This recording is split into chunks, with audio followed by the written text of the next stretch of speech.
I feel extremely blessed to be able to be here and to be able to not have to worry about certain things while I'm here. Yeah. And there's so many opportunities and programs here that you get access to just by simply being a student.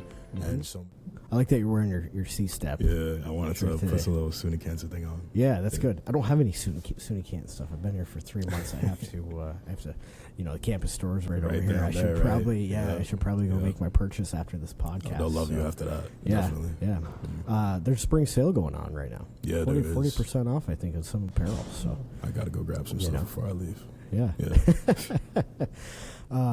Okay, so welcome back to another episode of the Gold Standard Podcast, hosted by the Canton College Foundation and the Canton Alumni Association. I'm your host, Zach Monroe, and today we are joined with senior class of 26, Kenneth Lakin III. He is a rock star here on campus. You've probably seen him in a number of our PR videos and press releases. He's really a great representation of SUNY Canton student, and really taking the experience to the fullest. And I'm excited to have this conversation with Kenneth about his time here, his 4 years at SUNY Canton, kind of what he's learned from it, what he's gained, and what he hopes to carry into the future with his time here at SUNY Canton. And so Kenneth and I met about a month ago at one of the SUNY Canton career fairs.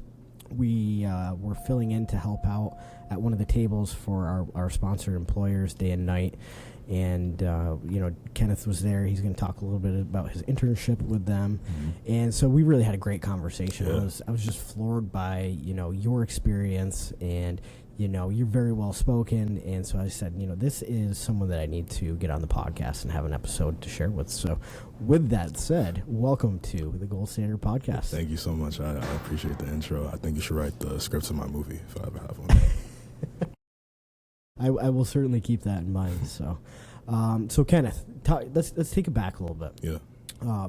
Prior to applying and coming to SUNY Canton, who was Kenneth Lakin? So originally, I'm from the Bronx. I'm from New York City, and I already knew that I wanted to leave and go far away for college, just because I have never left the Bronx at all ever before coming to college. So part of the reason for that is because my parents, they don't travel too much. Mm-hmm. So if they're not going to go anywhere, I'm not going to go anywhere for the most part. So my first real experience to travel was to come to college. And then not only for that, just because I wanted to see different experiences. I wanted to talk to different people, see different walks of life, and just be in a different area. I was very, very directionless before I came to college, and it kind of goes back to who Kenneth was before. I was a very, very, very different person before I came here. So my journey here was very funny. I actually came here a little bit, I wouldn't say on accident, but it was a little unorthodox for sure. So it was around the time I was going to go to school in California, but that didn't work out. So it was around mid-August, and I was scrambling to find a college, and I got this little note card from SUNY Canton that was handwritten. And one of the jobs I have now is a student ambassador. So we write handwritten note cards to applicants, and I got one of those note cards, so I thought it was really cool that I got something handwritten, as opposed to just, the regular colleges, they type something out, they print it, send it out. So I thought that was kind of cool. And me having no real options, essentially, I just committed off of that. I didn't get a tour of the campus, or, I didn't come up here, or I didn't even know what it looked like, quite honestly. I just took a shot in the dark, but very fortunate, clearly. The fact that, I'm sitting here recording this podcast episode, I think is a testament to how much this school has done for me, for sure. Yeah, that's great. I want to touch on a few things you had mentioned, and the first one being that handwritten note. Yeah. I think when I think of SUNY Canton, and I think of how much personality is here and that personal touch, especially with the size of the college and the campus. The fact that student ambassadors are still writing handwritten notes to potential students, I think is incredible. And so that to me is just kind of that little symbol. Holy cow, I can't speak this morning. I only had one cup of coffee, so I really got to get it together. Is the symbolism of really what this definitely. I think it embodies it perfectly. And, despite everybody complaining about, the risks writing the note cards can get a little tedious sometimes. But, sure. When you think about the cases like me, how I committed just off of that letter, off of the note card, when you think about that and the impact that it has, it kind of just makes it worth the while, definitely. So very real impact. And again, as we said, it just embodies the tight-knit community feel we have at SUNY Canton. I think we have a very unique experience here, definitely. Yeah, that's great. And so, from the Bronx, going from the Bronx to rural New York for the first time, what was that experience like for you? That was crazy, to say the least. Again, like, I've seen movies and TV shows. That was my only real experience with like a rural area. But when I came up here, I thought I was in a different planet. I thought I was on a different planet for sure. Coming up here, just because I took a car here, so like I was using the back roads, so it was very crazy. I had never been in this type of area before, so again, you could only imagine. Being 18, coming here from the Bronx, it was definitely a big culture shock. But also I think I took it well because I was expecting to be shocked. I was, this is what I wanted. I wanted to be outside of my comfort zone. I wanted to go somewhere else. So, of course it's scary, but I also took that as, a positive as well. And because I was so far away from home, it allowed me the chance to, I guess, reinvent myself pretty much. Because nobody at Canton knew who I was. I didn't come up with any friends. I was here by myself. So I had the unique situation where, again, nobody knew who I was. So how I portrayed myself and how I carried myself was what they were going to think. So I used that as an opportunity to really think about, where I was headed in life. And the person that I saw in my head that I wanted to become, I tried to embody that as much as possible. And I tried to use the school as a facility to boost me forward to that outcome, definitely. Yeah. And, when you and I met at that career fair, I think one of the things where we really connected on that first level was we started talking about college and the journey, and we came to the realization that we both kind of had our own adversity through that path to college. And there's something about connecting with someone and kind of uniting in the face of adversity, whether, you grow up in a economically distressed environment, or whatever the situation may be, wherever it is. There's something about people coming together and sharing those same challenges, and learning to work through it and learning from each other through it, that really I think brings people together. And so that was one of the things where I was really drawn to your story as well too. And sometimes those challenges may look different. They're still shared challenges, right? Yeah, and it's great to hear people's story about how they overcome that. Sometimes I think for some, definitely there are some hardships that are unfortunately worse than others. But everybody has something that they're going through, and I think on that level we can all connect. Just going into some of my personal challenges, I think my first year was definitely a struggle for me in terms of working out everything financially. Just because I come from a very low-income family. So both of my parents are disabled, so they don't make any income officially. So, like, if you looked on the tax document, my official income would be $0, right? So growing up in that income and in that household was very difficult.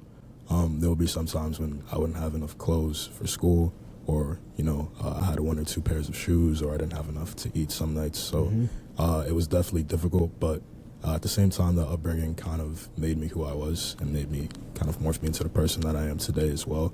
And I think that it taught me a lot of great values and to be appreciative of everything that I have, for sure.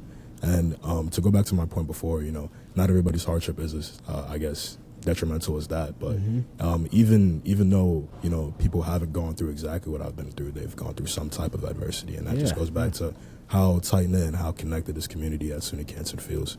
We can all resonate from our hardships. Yeah, and I like what you said there about, there's some key characteristics that come from that. Resiliency is one of them. Values are another one. And so, if you can take some of that adversity and some of those challenges and then instill some of those characteristics, that we just talked about, you can build a life that's great for you with your education and your degree from SUNY Canton, right? And so I do. I think that you're a shining example of that. And there's so many students on this campus, and I've had so many conversations, and that seems to be kind of the key tone of those conversations. And I think that's what really makes this college so unique.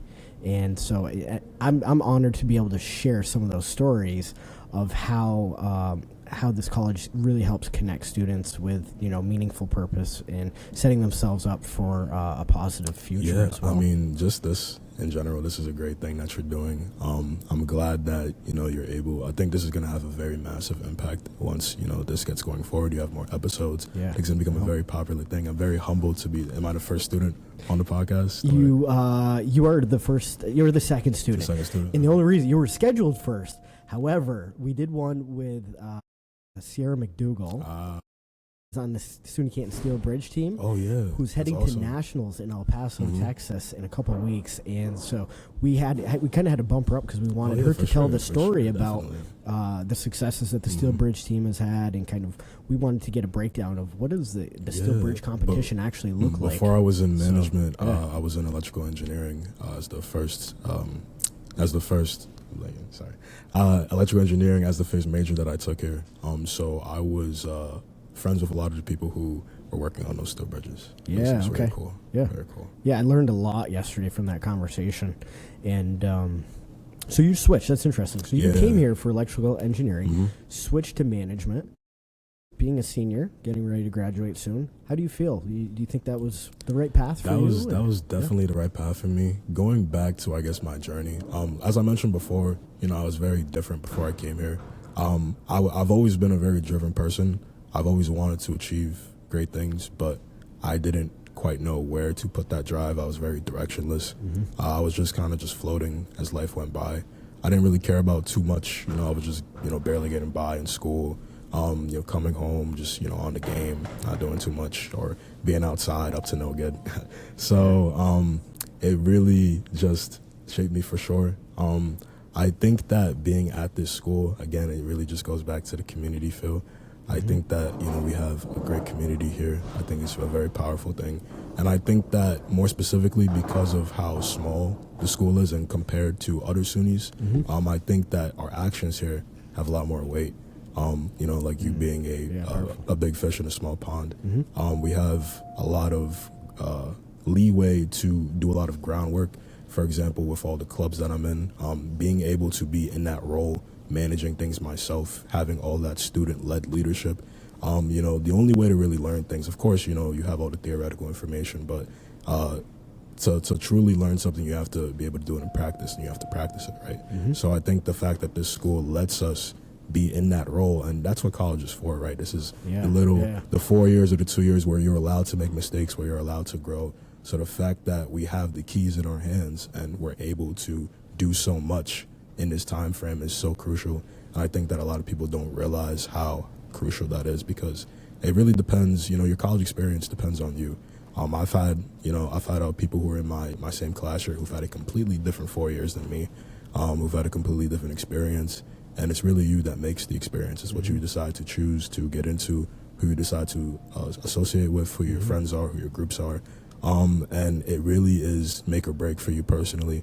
If you're just going to classes and going to your room the whole 4 years, you're probably not going to have a very great experience, probably not going to have much to talk about. But, I really tried to get out of my comfort zone. I really tried to, again, that's what I came here for originally, right?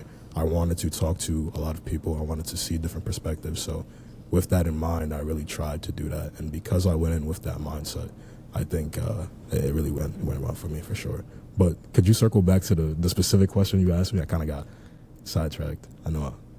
So I think I lost track of my question now too, because that was a really solid answer. And I think there are so many things that you touch on there, and I don't know that we back to the original question even, because I like the direction you were headed with that. Anyways, you were talking about your experiences and what you make of it. I mean, you can speak with anyone. College is certainly an investment. Definitely. But also, there are no shortages of opportunities to be involved outside of your class here at SUNY Canton. Yeah. And, you've certainly taken advantage of all that. And you've made some really good points that, it's up to you to, A, step outside your comfort zone, to B, get involved, right, and make the most of it. And so you have done that. So let's talk a little bit about, some of those organizations and activity groups that you've been fortunate to take advantage of over the last 4 years. Yeah. Okay. So when I first came here, I knew I definitely wanted to be involved in some type of club. So going around campus, what really set it off was Carnival of Clubs. That's the event that we have where, all the clubs on campus, or most of the clubs, have a table set up, a booth. Yeah. And then we basically preach to the campus, promote, tell everybody what we're doing. So my freshman year, I joined a club called Brother to Brother, which I'm still in. I'm currently vice president of that, but that was before I became on the e-board. So I was just a freshman in the club, and that kind of opened the doors to me getting a little bit more involved on campus. And then after I joined that club, I became a student ambassador. And after I became a student ambassador, I really started to get more involved, just because I had to talk a lot. I had to, meet so many different people and talk to so many different parents. And of course, I'm meeting my peers in the office as well. So, just meeting like-minded people, just getting to know the acclimate of the campus a little bit more. Then after that, I believe I had joined my fraternity after that. Okay. So I'm president of Gamma Sigma Zeta fraternity.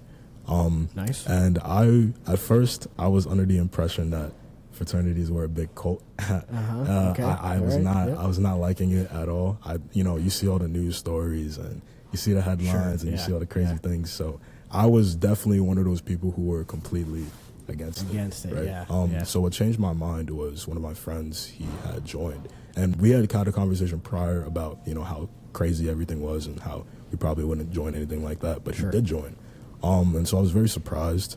But I started seeing how he acted after he joined, which kind of gauged my interest. And also just because I was kind of ignorant to exactly what they did or what they were trying to do or stood for. Sure. So you might have had a preconceived notion. Yeah, I had a preconceived notion. Comes with Greek life sometimes, I guess. But. So I went to one of the interest meetings, and I actually talked to a lot of the members, and I heard the reasons for them joining. I heard what it had done for them after they joined.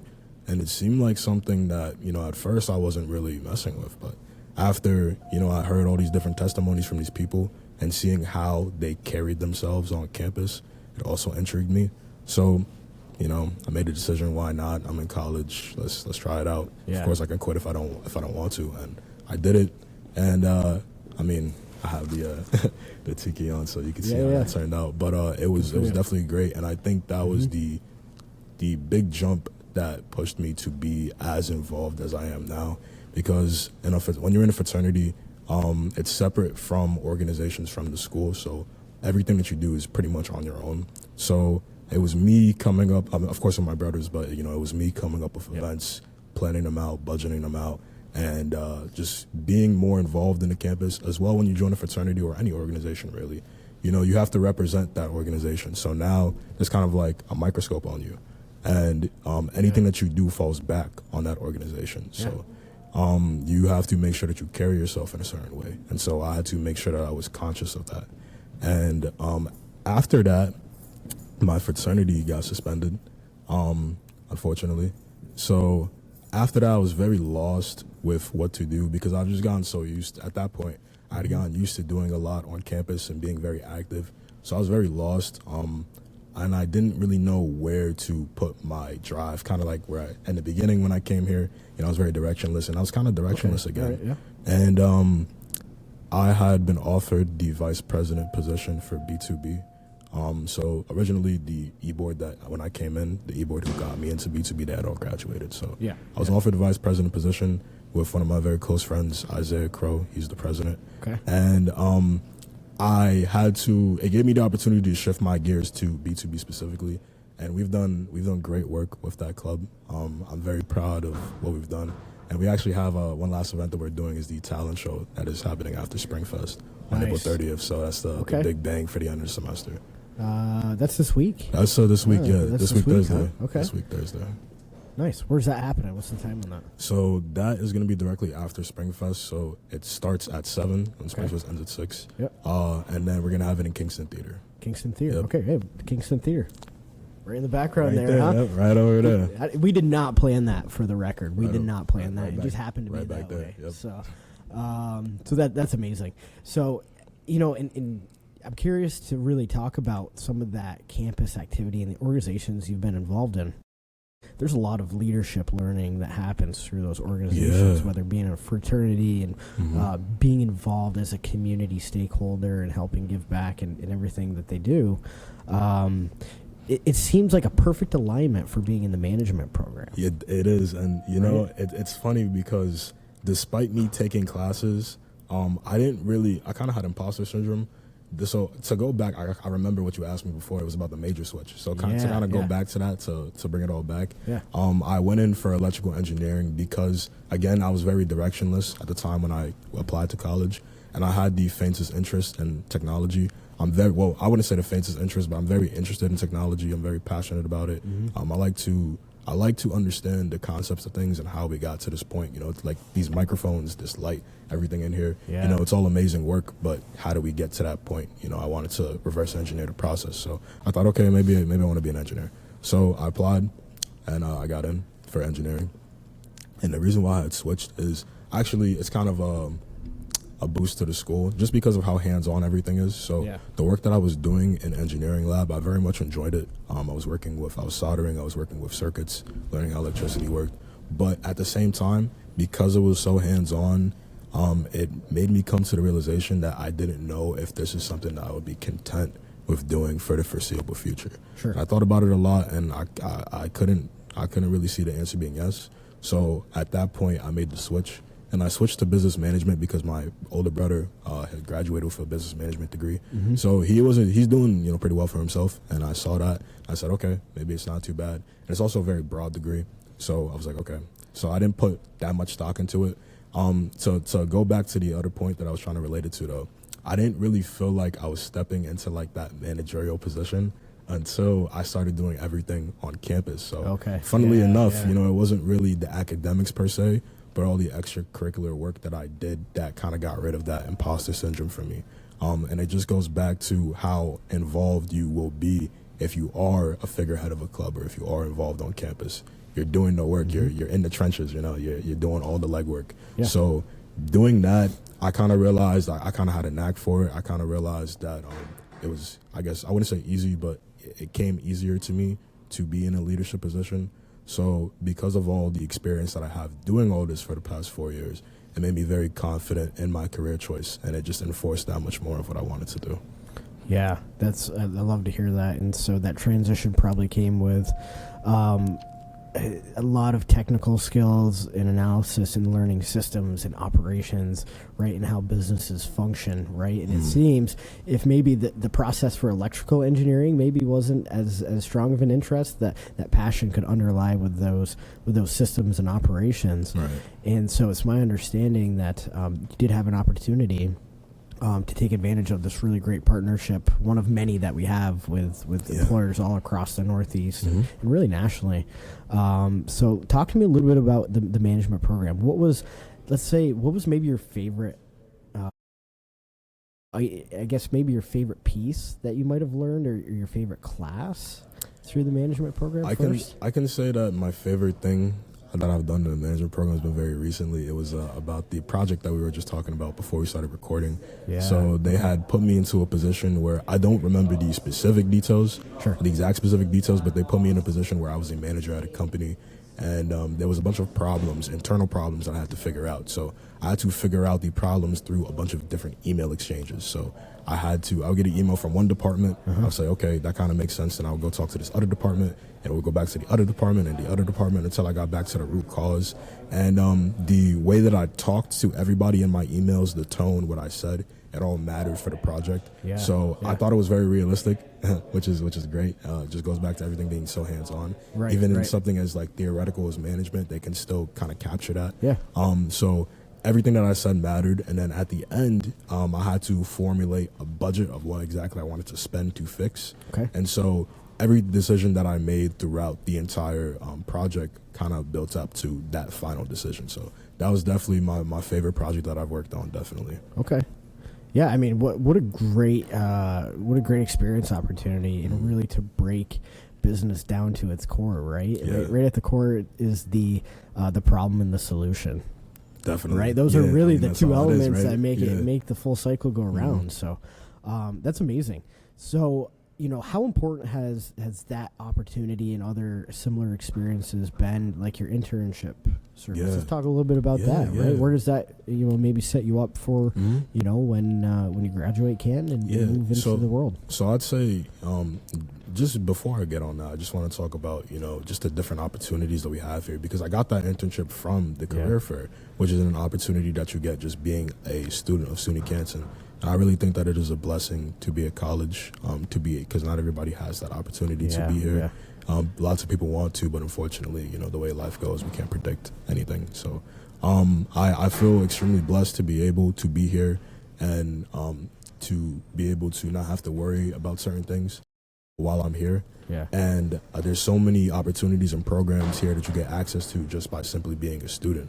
Mm-hmm. And so many other students don't take advantage of them. I think it's just simply because they just don't know about it. But again, in college, you have to go and seek that information out. Nobody's going to have it in front of a billboard, trying to advertise it to you. You kind of have to go out and seek it for yourself.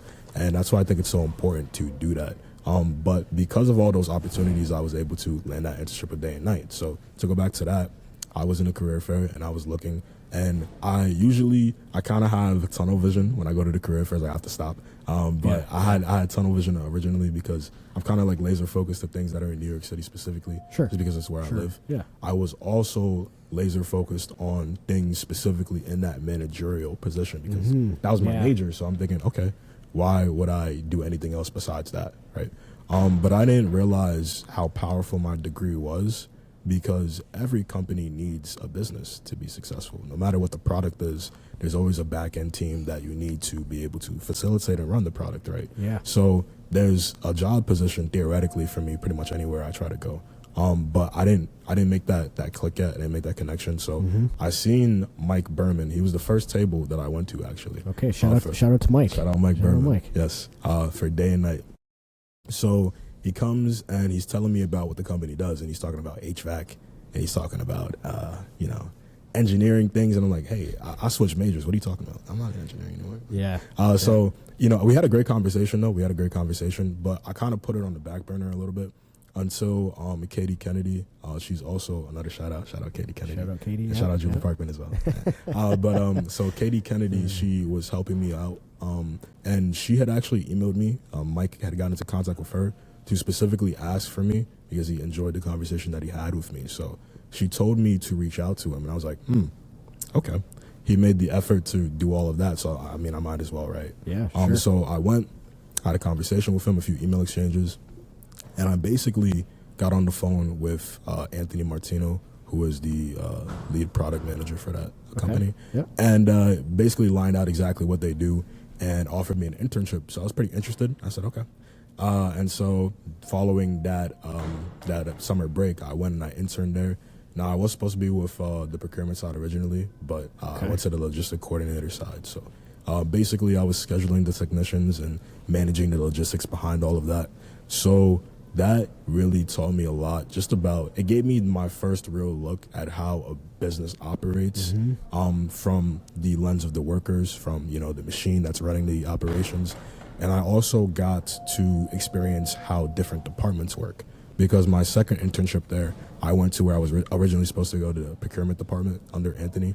So I was in two different departments as of the second internship. So it gave me, the first indication of how different departments work and how they assist each other. So that information was very valuable.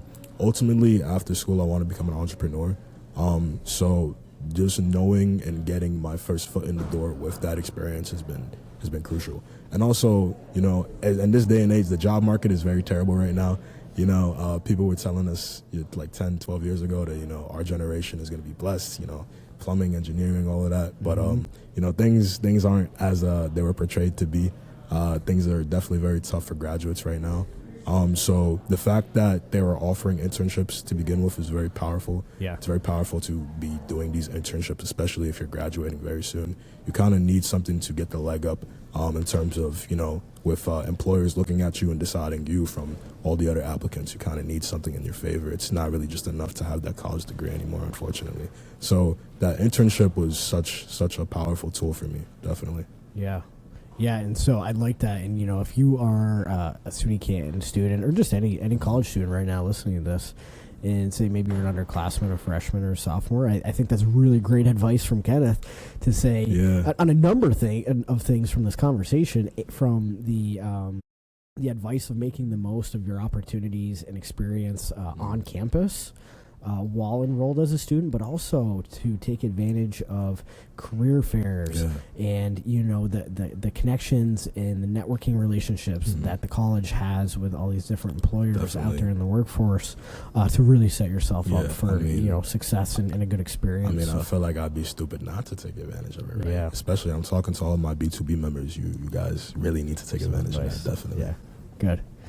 So, also thanks. I love your description and detailing of that management program and things that you have learned and how it's helped you kind of utilize that business understanding in a very complex environment, which is sometimes rooted down to some of the most simplest things. But really, when you talk about understanding and learning the different developments and the fact that just because maybe it's an HVAC company or an electrical company or, I don't know, maybe a TV production company, whatever it is, at the root of it, there's always going to be a need for management, right? Somebody to manage operations and procurement and HR, and there's just so many elements to it. So you're right. You're so right in the sense that it can be a general degree. But with that generality comes so much opportunity and ability to explore, what really you're good at and what you're most interested in, right? So when you find those two and you compare those two together, you get excited to get up and go to work every day, right? Definitely. You find that job. And that's that is that sweet spot that you want. When you have a job that you love, when you wake up in the morning and work doesn't feel like work, it just seems like something that's fun to do, right? And so it allows you to do that. And I think that's why this place is so great because, again, college, it's okay to make mistakes. That's what it's for. Absolutely. It's supposed to try and fail and find what you're interested in, what you're good at.